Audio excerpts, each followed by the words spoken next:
In this video, I want to take us back and review what we did when we talked about what's called bivariate data, where we talked about scatter plots and correlation and linear regression and residuals. Okay, so I want to start with correlation. If you remember, correlation was denoted with the letter R.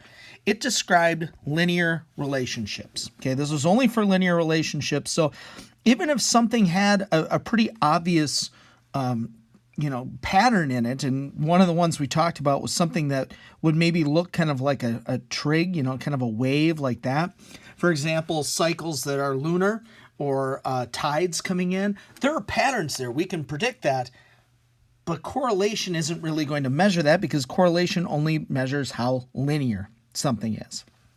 If something has a correlation of 1, that means every single point is on a line with a positive slope. It's a perfect positive relationship. Now, that doesn't mean the slope is 1. It just means that that every single point is on the same line. On the other hand, if it was -1, if the correlation was -1, that means that every single point lies upon a line, and that line has a negative slope. And of course, a correlation of 0 just means that there is no linear relationship. Now, the correlation formula, which let me just drop in real quick. I'm bringing this in from the formula sheet. This is the correlation formula right here. You see R. And you'll notice it is a z-statistic formula, or a product of two z-statistics added up and then divided by n-1. Now, thank goodness we do not need to calculate this by hand ever, but it does maybe lead us to some of these other things, like we can switch the variables. If we switched what x and y were, multiplying those two numbers together, the order doesn't matter. 2 times 3 is the same as 3 times 2. So therefore, we can switch x and y. And because of that, we can't say that just because the correlation is high that we can imply any kind of cause and effect relationship. Because if you can switch which x and y are, how can you say x causes y if you could just switch them and say y causes x? That doesn't make any sense. So correlation we could say correlation's 1. That doesn't mean cause and effect. It just means we see a trend, okay? We do use our calculator to find it. I'm going to come back to that in a second by showing kind of a calculator output, but that's the way we typically do it. And the correlation squared, which again is also from our calculator, this is what's called the coefficient of determination. This is the percent variation in y that can be explained by variation in x. It's really a measure of how much y changes as a direct result in x. And we kind of had this, fill in the blank definition we memorized. Percent variation y caused by variation in x. And that's really what you need to know about r squared. Now, linear regression, sometimes, remember, this is referred to, I'm just going to write this down, as the LSRL. And that stands for, let me write it down, LSRL. This stands for the least squares regression line. There's only one kind of line we deal with in here. So if you're told, hey, calculate the LSRL, this is the one we do off our calculator. Okay, and I'll drop in a picture of the calculator work here in a minute. But we, LSRL, this has to do with minimizing basically the distance between the points in the line. You'll remember we denote that with a hat. Y hat equals a plus bx, and we always like to put in the context here, and I'll show an example of that in a moment. We do, in this case, need explanatory and response. We think that to make sense in context, we should say that x is predicting y, and therefore, our explanatory x predicts our response variable. We need that relationship. So again, we're going to use our calculator to do this, and we, of course, can predict by plugging in for x. I'm going to drop in the formula again. Let me show that to you. All right, so what we see here is, what I wrote. Y hat is a plus bx. This is the formula for slope. If you had to do it by hand, it is simply the standard error, or excuse me, the sample deviation in the y variable divided by the sample deviation in x. I remember that by just using, change in y over change in x. And then multiplied by the correlation. That allows us to know what direction. If the correlation's positive, we need a positive slope. If the correlation's negative, we need a negative slope. And this is the way we calculate the y-intercept, is by plugging in the means for x and y and solving. So you'd get the slope first and plug that in for b, and then plug in your two means and solve for a. I don't believe you're going to have to do that by hand, but I think it's worth noting. It's on the formula sheet if you ever did need it. So let's drop in some things about how you do this with the calculator. All right, so what I've just dropped in here is some data that I collected a few years ago from a group of students on how many miles they lived from school and how many minutes it took them to get there. Now, first thing I'm going to do is, if I want to find linear regression for this, I'm going to put this in my calculator. Okay, so hopefully you remember how to do this. We go into our stat edit, and we put these things in list 1 and list 2. Okay, so here was my explanatory, here was my response, and then I'm going to go to stat calc, and I'm going to choose number 8, linear regression. Let me show you that output. Okay, so here's the output. Before we maybe analyze it, let me just remind you, if you are right now, if you did the stat calc and chose lin reg, and you got just A and B, you only got the y-intercept and the slope, please go into your catalog. Remember, that is second 0, and then find diagnostic on. Again, go to your catalog, choose diagnostic on, and that will turn getting these two back. And of course, unless you reset your calculator or you have to change batteries or something, you should have done this in October and it'd still be working, but just in case. So here's what we've got, it kind of in context of the problem. We were trying to predict minutes. So we've got minutes hat equals, we have a y-intercept 6.626 plus 0.951 times the miles. So again, we try to use context in this. Now, let's talk the interpretation of these things. We had some kind of fill-in-the-blank definitions that we used. If you remember, the y-intercept, the kind of fill-in-the-blank definition is this is what is predicted when x, or the explanatory, is 0. So in this problem, we would say if someone lives 0 miles from school, okay, 0 miles, it is predicted that it will take 6.626 minutes to get to school. A lot of times the y-intercept doesn't really make sense in context. There are a few examples that do, but again, it's simply kind of putting in the context what is expected or predicted to happen when the explanatory is 0. Okay? The key words there, remember, are predicted or expected. We aren't saying it's definitely going to be 6.626. We're saying that's what's predicted by our line to happen. Now the slope, this 0.951, that is what's predicted to happen to our response for every additional unit of our explanatory. So for each additional mile, it is predicted that it will take 0.951 additional minutes to get to school. So there are some keys here. Slope is always, in statistics, a measure of, for every 1 unit in the explanatory, what is predicted to happen.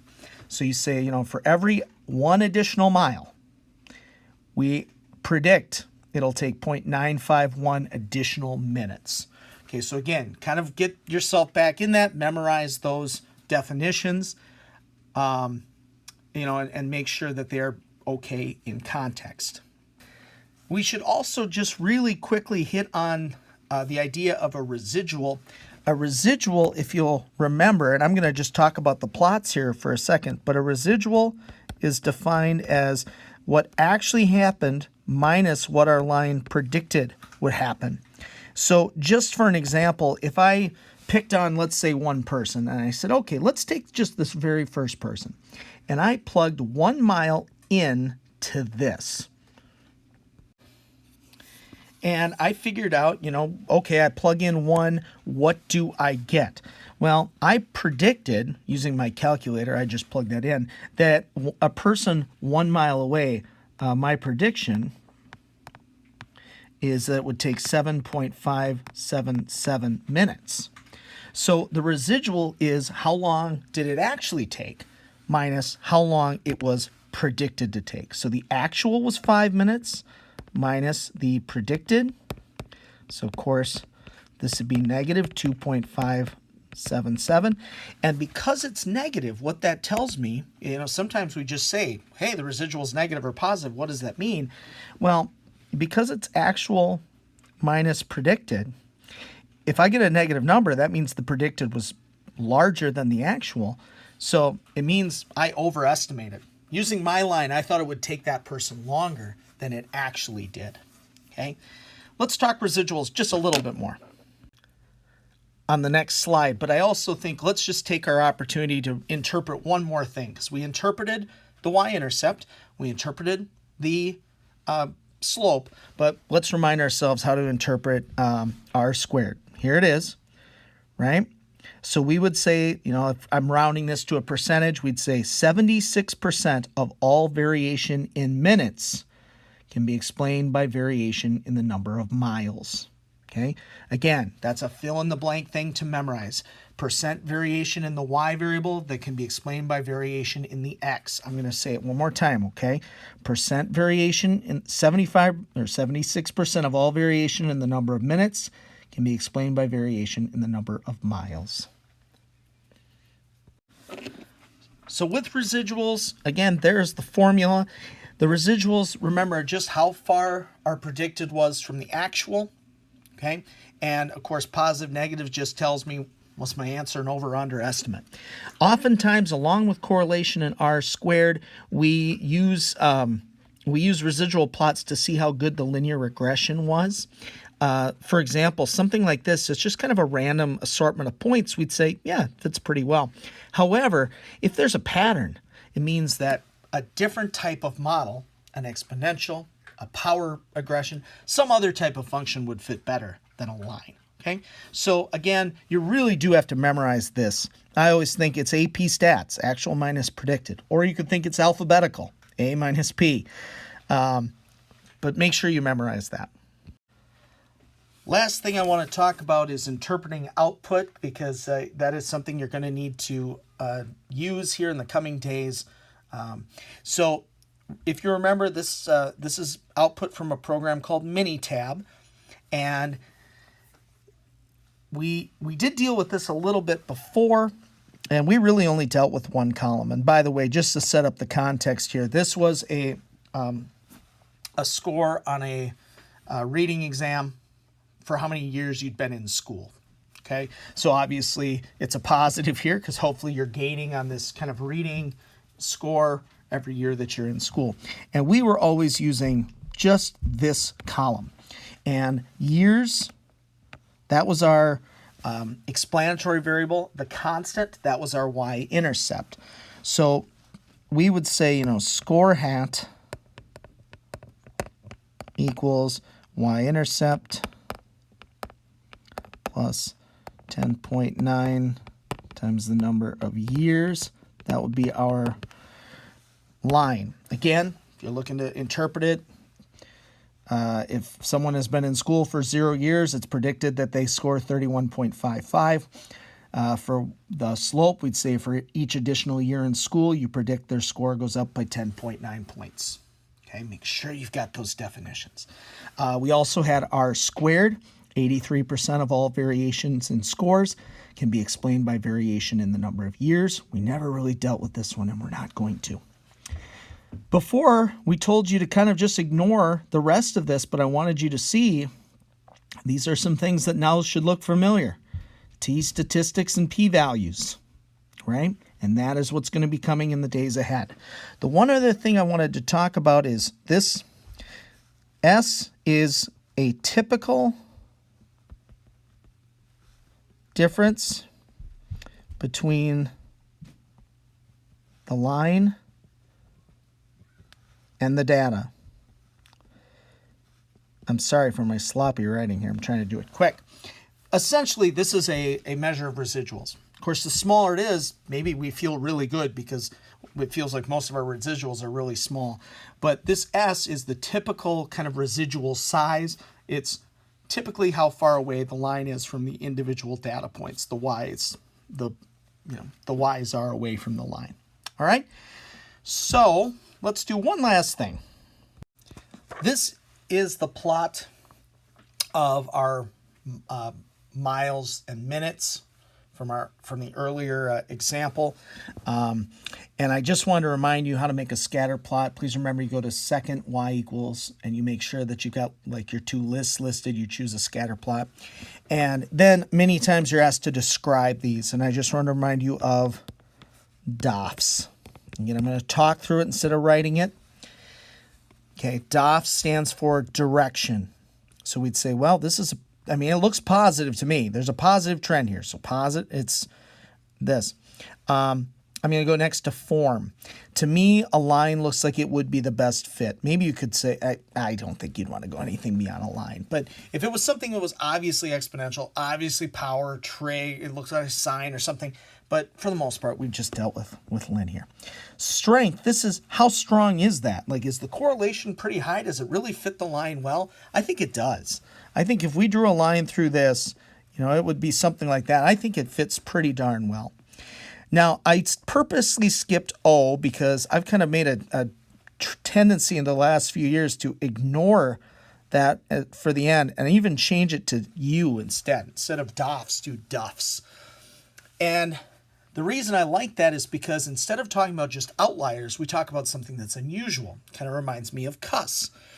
So in this case, I think the unusual thing is probably this point out here, but this is not an outlier. This is what I would call an influential point. And if you'll remember, an outlier is something that's really far away from the line.